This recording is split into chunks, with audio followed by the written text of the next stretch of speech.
নাতিরা আসসালামু আলাইকুম।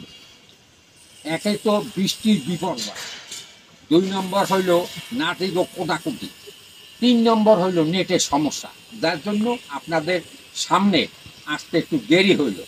যাই হোক, যার যেটা পেশা হে হেইটা করে, এই বুড়ো বয়সে কর্মকি একটু এনজয় করি।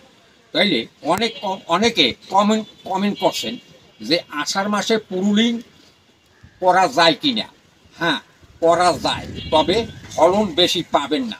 এই যে দেখেন, এই এই আষাঢ় মাসের 15 তারিখে আমি এই পুরুলিং করছি, এই যে বাইরেছে মোটামুটি 100 থোক এই রকমের বাইরেছে। যাই হোক, তো এইটা আমার তো সাহস, আমি দুঃসাহসিক জীবনে আমি আষাঢ় মাসে পুরুলিং করি না। তাই এবার পুরুলিং করিয়ে দেখলাম, যেহেতু আমার প্রচুর গাছ, 2-1টা গাছ যদি মরিয়াও যায় অসুবিধা নাই, সারা ছাদে আঙ্গুর গাছ দিয়ে ভরিয়ে ফেলাইছি। যাই হোক, তো আপনারা যদি এই আষাঢ় মাসে যদি আপনারা পুরুলিং করেন তাইলে এই রকমের ধূপা হবে, কিন্তু আপনার সিজনে যেটা হবে তার চেয়ে মনে করেন 4 ভাগের 1 ভাগ হবে। আমার ছাদে মনে করেন 100 ধূপা হয়েছে। যাই হোক, আল্লাহ ভরসা। তো একটা কথা কি, এই যে মাথাগুলা এইগুলা বড় বড় হয়েছিল, এগুলো আমি কাটিয়ে দিয়েছি, কিন্তু গোড়া দিয়ে কম কাটছি। কিন্তু গত ভিডিওতে আপনারা এইটা দেখছেন, কিন্তু এখন দেখেন যে কি অবস্থায় একদম আবার ফুল ফিল্ড, মানে ছাদ একেবারে আঙ্গুর গাছের সয়লাভ হয়ে গেছে। এই যে দেখেন, এইটা খুব দামিও গাছ, এই আঙ্গুর গাছটা খুব দামিও। গত বছর একটা ধূপ হয়েছিল, এবার ইনশাল্লাহ হবে। তো বড় বড় আগাগুলা কাটিয়ে দিয়েছি। দেখেন এত যত্ন করিয়া এই গাছটারে লাগাইছি। এই এই যে দেখেন, এই গাছটারে লাগাইছি কত সুন্দরভাবে, কত ক্রান্তি করিয়া এই গাছটারে সুন্দর লাগাইছি। এখন দেখেন কি অবস্থা। যাই হোক, তো আল্লাহ রহমত, আমি এখন এবার আষাঢ় মাসে আঙ্গুর গাছ পুরুলিং করিয়া মোটামুটি সাকসেস। কতগুলো আর কি বায় নাই, এগুলো আমি নাড়িয়ে করিয়ে দিয়েছিলাম, আপনারা হয়তো দেখছেন। হ্যাঁ, এইভাবে মরা পাতাগুলারে আপনি এরকম ভাঙ্গে দেবেন, বুঝলেন? এই মরা পাতা, এই এই যে মরা পাতা, এগুলারে ভাঙ্গে দেবেন। এই যে দেখেন, হ্যাঁ, কত সুন্দরভাবে হয়েছে। এই যে দেখেন আঙ্গুর একেবারে এই দেখেন সয়লাম। এই 100 জুতো হয়েছে। আল্লাহ রহমান, 12 মাস আঙ্গুর খাওয়া যাইবে। এই যে দেখেন, এই 12 মাস আঙ্গুর খাইবেন, কিন্তু এই যে 12 মাসে গাছ না, কিন্তু এটা আপনার পুরুলিং এবং আপনার পরিচর্যার উপরে নির্ভর করে। আপনি কিভাবে পরিচর্যা করবেন, কিভাবে পুরুলিং করবেন, এই পুরুলিংয়ের উপরে আপনি 12 মাস আঙ্গুর খাইতে পারবেন।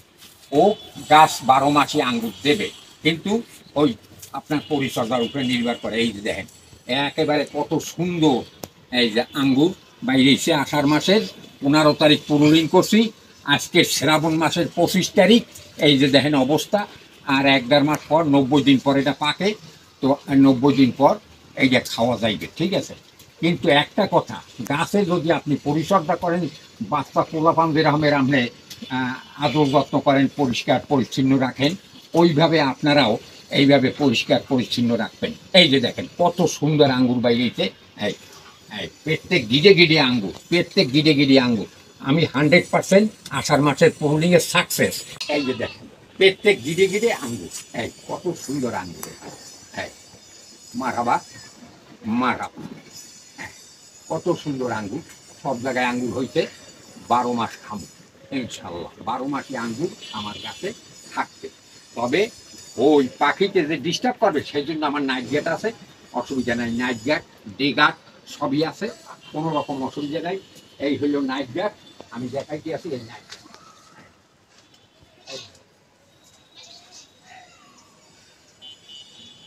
এই হইল আমার নাইট গেট। এরা ওই সবসময় গাছের উঠে থাকে, এগুলো পাহেরা দেয়, পাখি দুটিতে খাইতে পারবে না।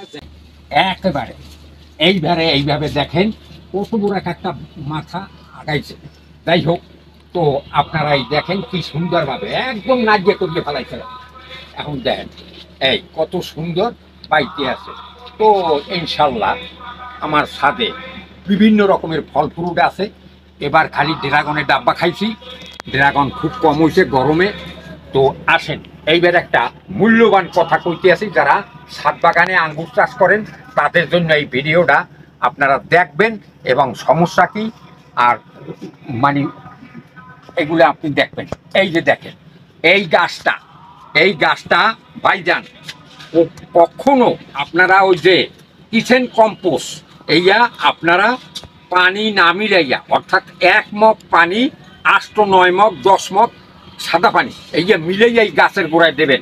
ভাই দুঃখের কথা কমুকি, এই যে কিন্তু খুব মূল্যবান গাছ। আমার সাথে যত গাছ আছে আঙ্গুরের গাছ সব ব্র্যান্ডের মাল, কোনো ফালতু কিছু নাই। তবে ওই সবসময় খাবার জন্য একটু চয়ন গাছ লাগাইছি কয়টা, ওইটা আঙ্গুর খাই। যাই হোক, তো এইটার কথা হইল এই যে আমি ওই যে কিচেন কম্পোস্ট পচাইছি পাতিলে, এই পচাইয়া এইটার গোড়ায় আমি রমাল দিয়েছিলাম। ভাই দুঃখের কথা কি কমু, গাছটাই মরিয়ে গেছে রে, একদম মনে হয় যে বাঁচবে না। এইটা কিন্তু প্রচুর এইভাবে শাখা পোশাখা এই যে মেল ছেলে। যাই হোক, এখন তো আমার কইলার মধ্যে একেবারে ধাপুক ধুপুর আরম্ভ করছে যে হারে গাছটারে মারিয়ে ফেলাইয়া। তা যাই হোক, তো হ্যাঁ, আমনে গো নানি কয় কি কয়, তুমি এইটারে কাটো, জন্মের মতো কাটো, শাখা পোশাখা যা আছে সব কাটিয়ে দাও। আসলেও এরপর কাটিয়ে দিছি পর এই যে দেখেন এইটাই বাইরে নাই, কিন্তু এই যে আবার নতুন করিয়া শাখা পোশাখা হয়েছে। ওই যে কিচেন কম্পোস্ট ওই যে যদি খাঁটি মাল দেয় না আপনি, তাইলে আপনার গাছের গোড়া শিকড় সব পচে যাইবে আর হবে না। তারপর এটা সমাধান কিভাবে করলাম, এইটার ভিতরে ভাই 2-3 দিন পানি ঢালছি, 4-5 বালতি করিয়া পানি ঢালিয়া ওইটার অ্যাকশন কমাই হেলাইছি, অ্যাকশন কমাইয়া এবং ওই শাখা পোশাখা কাটিয়া হেয়ার পর আল্লাহর নাম লইয়া আল্লাহ আল্লাহ করছি। এখন ইনশাল্লাহ শাখা পোশাখা গজাইতে আছে, আবার আগের মতো হয়ে যাবে। তো এই ভুলটা আপনারা কোনো সময় করবেন না।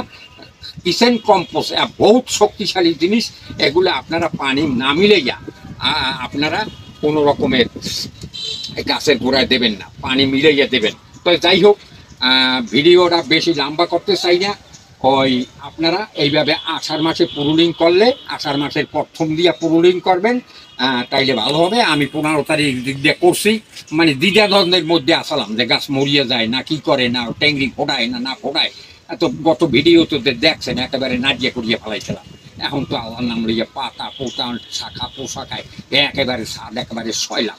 তো যাই হোক, আপনারা বুদ্ধি হইয়া কাজ করবেন। আর এই যে খাঁটি সার কোনো সময় গাছের গোড়ায় দেবেন না, কোনো গাছের গোড়ায় আপনারা সলিড সারগুলা দেবেন না। বার্মি কিচেন কম্পোস্ট এইটারে ভালো করিয়া পচাইয়া একেবারে সুন্দর করিয়া 1 মাস পচাইয়া এই পানিটা 1 মগ পানি আমার সার, মানে ওই রস, ওই বার্মি কম্পোস্ট কিচেন কম্পোস্টের রস আর 10 মগ পানি মিলাইয়া তারপর গাছের গোড়ায় অল্প অল্প দেবেন, ইনশাল্লাহ গাছ ভালো হইবে। তাই যাই হোক, আমার জন্য দোয়া করবেন। এই বর্ষায় আমার গাছ ইনশাল্লাহ ভালো হইতে আছে, আর রেগুলারই বর্ষা বর্তে আছে, মানে এই জন্য একটু সমস্যা হয়েছে। যাই হোক, আজকে এই পর্যন্ত আমি শেষ করলাম। তো আর একটা কথা কি, ওই আমার বিডিএস 100 ওই চ্যানেলটাও একটু আপনারা দেখছেন দয়া করিয়া। মোটামুটি আগুয়েছি, আর একটা ঠেলা আপনারা পিছন দিয়ে জোরে সোর যদি দেন তাহলে এককালে আগুয়ে যাম। তো আজকের ভিডিও এই পর্যন্ত শেষ। আমার জন্য দোয়া করবেন, আপনারা ভালো থাকবেন, সুস্থ থাকবেন। অতি যোগ মিথ্যা যোগ, এইটা মনে রাখবেন, অতি যোগ মিথ্যা যোগ। বেশি হাসলে কানতে হবে, বেশি কানলে আবার হাসবেন, এইভাবেই সব কিছু এইভাবে অতি যোগ মিথ্যা যোগ। তাই এই বলে আমি ভিডিও শেষ করছি। আসসালামু আলাইকুম ওয়া রাহমাতুল্লাহি ওয়া বারাকাতুহু।